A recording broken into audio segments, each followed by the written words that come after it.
Hello and welcome to our session today on B2B tech marketing best practices. Today we're going to talk about how channel firms and channel organizations can help their partners build joint digital marketing plans.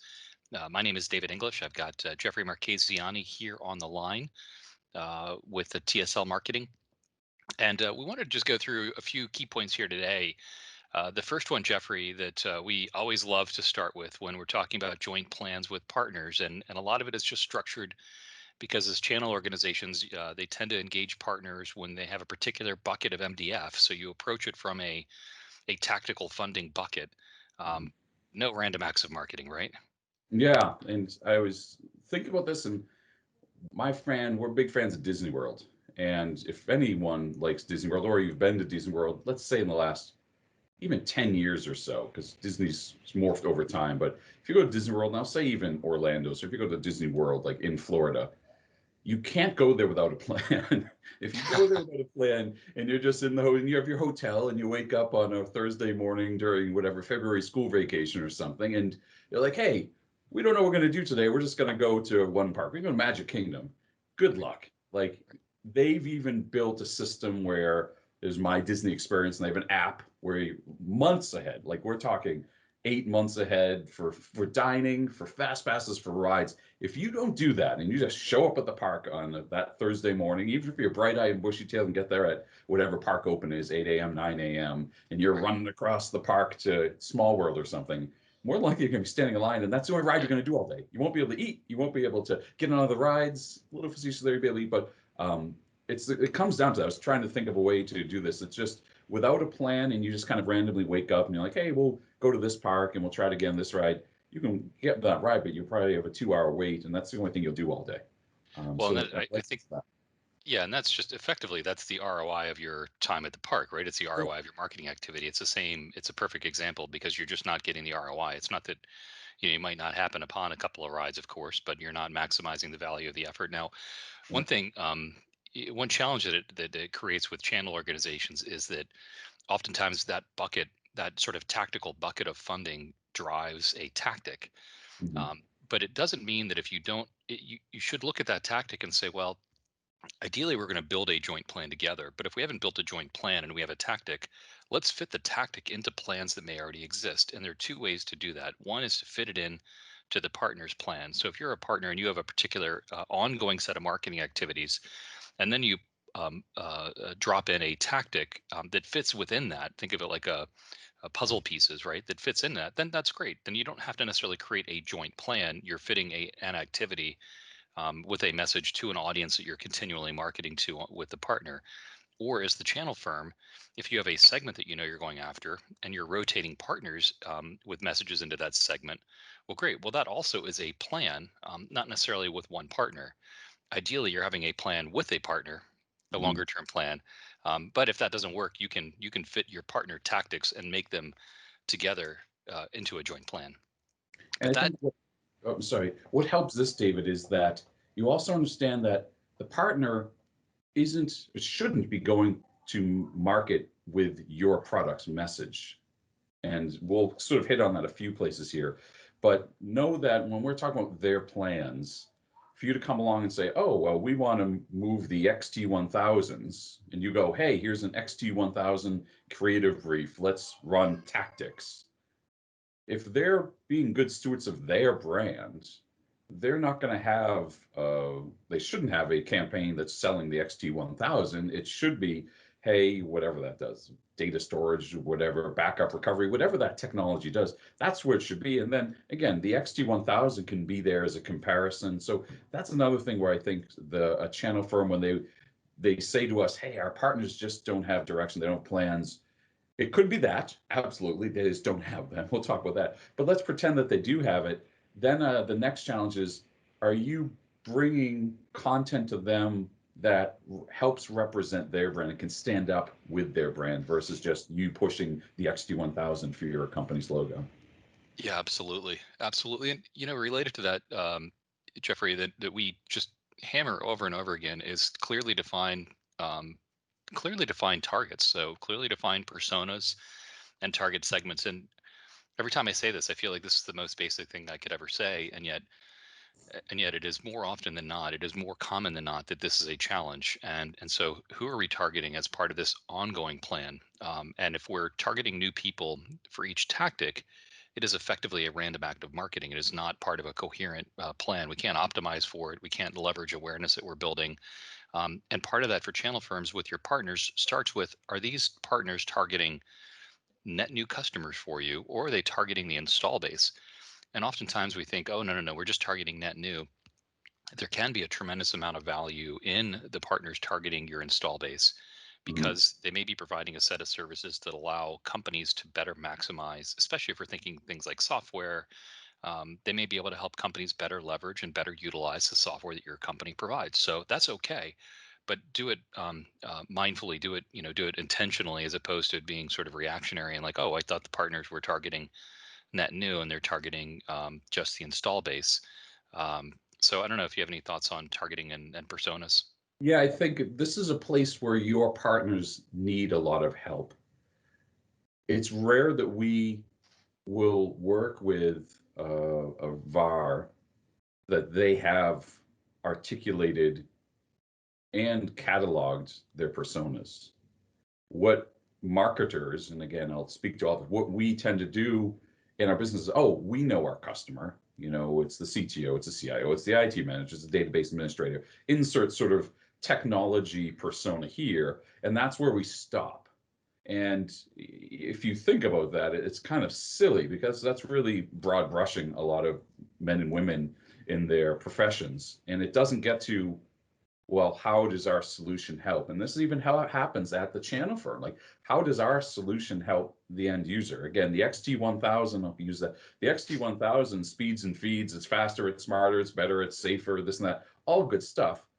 But if you know the persona, that's when you sort of get away from selling the XT1000 and positioning that through your partners. And it's like, no, we know our personas. So I would recommend that if you do have personas at your level, because let's be frank, you more than likely have more resources than your customers, I'm calling your customers, your partners to create these. And that could be research, data, staff, etc. So if you can bring that to them, it's a big value. They may tweak it from there because the CTO of their target audience of whatever less than $200 million companies in whatever Butte, Montana, that may be different. So they may tweak it, but to give them. So I'll say great benefit you could bring is personas. And to David's point, it really refines. And a lot of partners don't think of this. They're like, yeah, we know the buyer. Let's just start talking to them. Right. Absolutely. Next, once we've done that, we want to look at where our gaps are for content and offers. Offers being extraordinarily important to progress leads, as well as from a digital marketing perspective. Having the strong offers we talk repeatedly about makes it easier to ungate content and give away a lot of content for free, because you can rely on a very strong offer to help drive people forward. You don't have to worry about gating content, because you're going to try to get the response through the offer. So looking at that, and not just and Jeffrey, we're selling the XT1000 today, so I love it. And don't just look at it as like product brochures on the XT1000 and talking about what it does, but more earlier in the sales cycle or earlier in the buyer's journey of describing what the business pain needs are. Sometimes the partners are really going to have interest in having this material be branded by them and not necessarily vendor specific. So talk about that earlier. The joint use cases are extraordinarily important, and they can make a very important part of the digital marketing efforts, and I think highly valuable for channel organizations to get as many use cases out there. So if you get your partners writing use cases up, getting them on their website, then those can be integrated in their sort of overall funnel. And you may need to help support the partners in creating thought leadership around some of these topic areas. And it doesn't need to be a ton of content, but it may need to be a one good quality piece of content, or a set of decent blogs on a topic, just so that they can have a proper digital marketing plan here. Yeah, and this goes back to it again. Think of what I like about the case studies and the use cases is the partner, even if it's from the vendor's perspective, the partner can still sort of own that and weave that into their brand. So I really like those. But again, this is where we have to watch out. I've seen lots of good, solid content, by the way, from vendors, from the channel firms, and it's very me centric, meaning It from is. the vendor perspective. And again, a partner, I get that. It doesn't represent, even if I can put my logo on it, it still doesn't represent me. And it's a challenge. I'm like, let's be honest. Like you have all these different you have all the different partners that have all these different backgrounds and go-to-market strategies, and maybe you have ISVs in there, so it gets more complex with their solutions on top of your technology. So it's not an easy thing to just come along as David and Jeff and say, hey, this is what you have to do, write, 30,000 unique pieces of content for your partners each year. Like that doesn't Right. make any sense. So that's why case studies, use cases are great. David's talking from the vendor level, but also we've seen great benefits as part of channel programs to the VARs where they'll partner and say, hey, you bring your customer, we'll help with that, whether it's just a funding statement to say, hey, to make it look nice, to have an agency sort of take the content, edit it, and then make it look presentable, or if it is filming. So that's a great way to do it as well, to sort of to co-own the case studies. Absolutely. This next point, probably have a separate session just on this because this is going to be more targeted to the people on the direct marketing side of channel companies. So the channel organizations we're talking to right now, you're probably a channel account manager or you're a channel marketing manager. This is sort of this fourth kind of bullet is really directed at your direct team that you want to leverage your blog and social channel in the joint plan to help promote that joint content or the partner content. And a lot of companies, those streams are completely separate and they really don't interact. And it misses a great opportunity because the partner content will enhance your thought leadership. It will enhance your content. It will enhance the experience to the personas you're targeting. If you're helping to create the right type of thought leadership content, even the use case content, and it again, we could probably have a separate session on how it can help with SEO, but it certainly has the potential to help you on your search engine optimization for your company, let alone that of your partners. Yeah, and it comes down to your brand most likely is more powerful than their brand, especially at a national or international level. Again, no, at the same time, I could even flip this and say regionally, if that brand, if the VAR's brand or the partner's brand is stronger in whatever, in Massachusetts, in the Boston area, you can flip this and they're going to rank higher and potentially beat you even on bids with advertising potentially because they have an address that's in Boston or in wherever, Worcester, whatever. So it's just something to consider as well, that it's easy to say, hey, you have the big brand that puts millions of dollars into something to whether it's SEO, whether it's ads, et cetera, as the vendor, but know that they may be able to beat you. So it is a two-way street. It's rare. Again, let's be honest, like they'd have to really have a tight marketing system going to do this, but it's not absolutely unthinkable. And, for instance, a customer of ours that does work in Canada, they have great brand presence in sort of central Canada, the prairies area of Canada.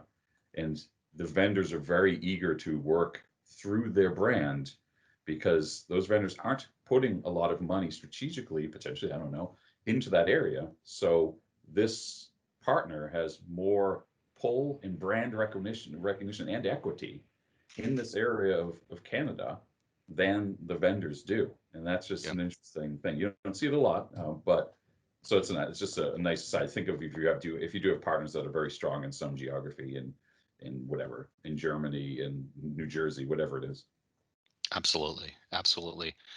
And then finally, and where a lot of people's kind of most immediate focus tends to be is, hey, this is all great. I need immediate pipeline activity.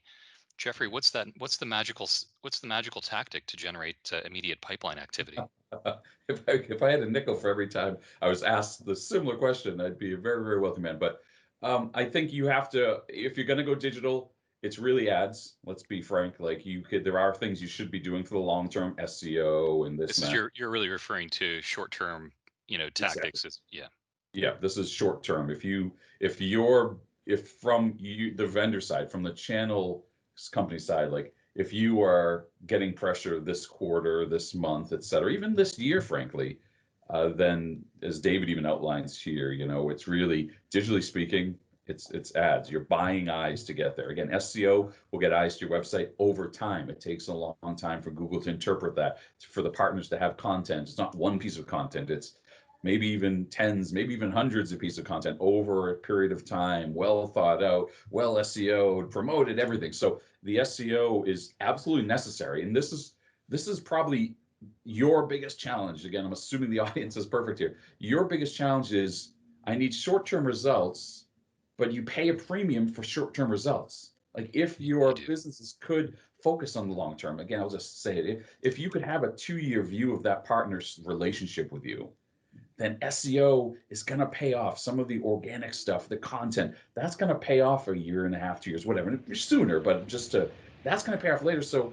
if you keep just doing, we need stuff now, we need to run random acts now because I have to Right. hit something this month, this quarter, which again, I understand it's the reality of a business, but just know you're going to continue to pay a premium for that. So, David, I want to throw stuff. We talked to the VARs, the whatever, the partners, about sort of saying, hey, take a percentage of your budget, of your marketing budget, and do I'll say the ongoing work, SEO, building the Right. brand, and then take a percentage for the more immediate stuff. And Right. I've never thought and said it, but it's almost like a channel program could have that same mentality and say, hey, of our budget, yeah, we need the immediate stuff, but if we can build for tomorrow, it's going to cost us less tomorrow because we're helping build some foundations for stronger futures. Yeah, it reminds me. I just thought of something our colleague Ryan Nicholson says. He had some family members that owned a restaurant, and they had a sign that said, "You can have it fast, cheap, or good. You just can't have all three." Mm, And it's the same way if you're supporting your channel partners, and you're looking at that tactic in isolation. You effectively are looking at fast, right? So then, like, what are you going to give up, cheap or good? And so it won't be cheap in the sense of the ROI or the output. But we'll look at things like from a short term tactics. Certainly, the digital ads can have some benefit. Tele will still work in segments where there's a ubiquitous need targeted at like a mid market company in context that you can reach, or it can be effective if you're willing to invest very heavily into getting into certain contacts. So things like email, is better as a nurture tactic in my opinion over time, generating leads. You can run an event or a webinar as a single one-off into a cold audience. Obviously, events, when events are allowed, but a webinar even into a cold audience that you haven't been marketing to is going to be very hit or miss. You've got to get all the formulas right on a single tactic. And this is where the value, if I'm marketing to an audience over a period of time, and I'll just use an example. We've got a webinar coming up, the people that are signing up for it are all people that are in our pipeline. They're people that know us, that are not our customers necessarily, but that we've developed a relationship with. And so they're willing to hear what we have to say because we have a level of trust. That's a very useful tactic, but it's not generating net new pipeline. It's being used to sort of nurture existing contacts. So yeah, that's sort of where there are things you can certainly do to generate immediate pipeline. You're going to be a lot more effective from I'll call it a good, which equates to ROI from an ROI standpoint. Going back to your example of a plan, you go back and you've got a plan to maximize your time at Disney World. The yeah. same thing. Like if all you're doing is trying to get in there and hit a home run with a one-off, you can be effective once in a while, but you're going to have hits and misses there as part of that. And something that's just dawned on me is this is a tactical statement. Here are the tactics that will more than likely get you short-term wins, and you should focus on the long term. But also think of the audience. And I'll just Yeah. put it, sort of break into three segments. White space, where the customer, where the partner isn't recognized or known or trusted. Then to David's point, there's folks that know them, that recognize them. Hey, I understand company. I know I'm growing trust in them, sort of nurturing. And then the third is their install base where they already have trust and are already delivering value. Right. And a lot of the time we'll focus on white space and know that your partner's install base is more than likely white space for your XT1000. So just think of that as well, because it's something, one of names not to be said, but one of the channel firms that we're supporting right now is having a conversation 3 weeks ago. and this came up, and it was sort of an aha moment for me because we just think tactics and white space, but you have to think that's white. That may be white space to the partner, or is it white space to you? And again, a partner could be Right. working with Delta, and you're not in Delta right now with your XT1000. So think of a program that would take into considerations the persona of their sales team, their accounts team at the VAR at the partner level, um, and help them figure out a way to go into the existing customers in a comfortable way. Or it Right. could be nurture, as David said, or it could be absolute white space. You know, you look at the partner and a partner purely sells your products. And it's like every one of their customers is one of our customers today. So then absolutely it would be a white space, but a white space place. So I think that's another thing to overlay is if you need immediate results, then they're where they have brand equity, trust, and value with a customer, their install base, that would be the fastest place to go if you're not already in there. Absolutely. And we'll sort of leave you with this, and probably a good thing to screen grab and print out for yourselves, or certainly you can email either Jeffrey or myself. We'd be happy to send you a copy of this. But this is sort of what you want to look at from a plan, and this is sort of the level of detail that you want to map out. And frankly, this could be per persona as well, so or per persona and target segment. But you do want to make sure you've got the sort of thought, and it doesn't mean that you have to have something in every one of these buckets, but it means that you've really got to have a level of detail around what are we doing as part of an integrated ongoing plan at this persona. It becomes easier then to drop a bucket of funding into a segment here, and so this can be either for your partners. They should have a plan like this that you can then take your tactical funding and put it in here into a bucket, or you may have a plan that crosses over multiple partners. And this is really where a good regional channel account manager can come into play, where hey, I know the personas I'm targeting in my geography, and I can layer in buckets from different partners, knowing that they'll feed on each other as opposed to them all being single one-off standalone efforts. And planning's hard. Planning takes time.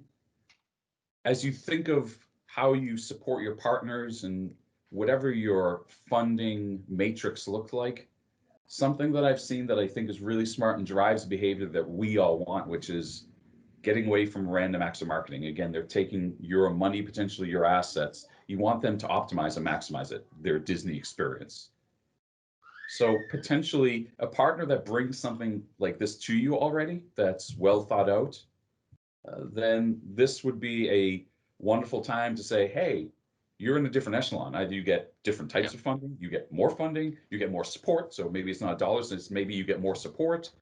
And then you have partners that don't have plans like this just because they're incapable because of resources, time, energy, skills, whatever it is. So maybe you have something that's supplemental to say, hey, we're going to offer support to you to help you at least build a plan, a starter plan. If not a, so that's something you should reward those that have done this because it is hard. It takes time.